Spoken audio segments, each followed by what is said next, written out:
మా వినయ్ గారు చెప్పే దోల ఆన్సర్లకి సార్ ఏ రోజు కొడతాడు కానీ మమ్మల్ని కుక్కలు కొట్టాడు. హలో మామ అందరికి. ఈరోజు ప్రాక్టికల్ క్లాస్ కి ఫీల్డ్కి అయితే వచ్చాము.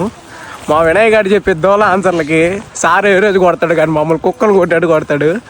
సార్ వచ్చేసి ఎత్తు మాంసం ఎక్కడి నుంచి వస్తాయని అడిగితే ఈ దోల కొడుకునేసి ఎత్తులో నుంచి వస్తాయని చెప్పాడు.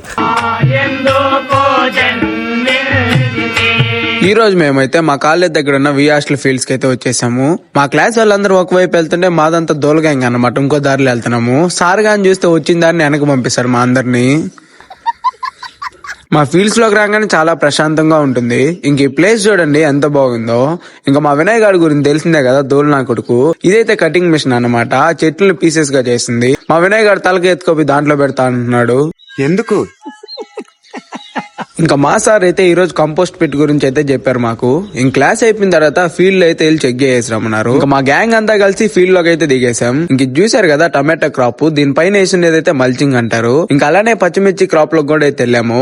ఇంకా మా వినయ్ గడ మిర్చి కోసుకొని తిందామంటాడు. ఈడికేంటో రోజు దోల ఎక్కువైపోతుంది. ఇంక మా ఫ్రెండ్స్ అంతా కలిసి అంతా అయిపోయిన తర్వాత వెళ్తూ ఉన్నాము. నిజంగా ఈ ప్లేస్ చూడండి ఎంత బాగుంటుందో. ఇంకా మా వినయ్ గాడికి ఫీల్డ్ ఏదో కాయలు దొరికాయంట, అవి తెచ్చుకొని తినేస్తా అంటున్నాడు. ఏమన్నా అయితే ఏమవుతుందంటే మీకు కూడా తినిపించేస్తా అంటున్నాడు. ఇలా ఈరోజు ప్రాక్టికల్ క్లాస్ అయితే జరిగింది. సరే అయితే మా ఉంటా మరి.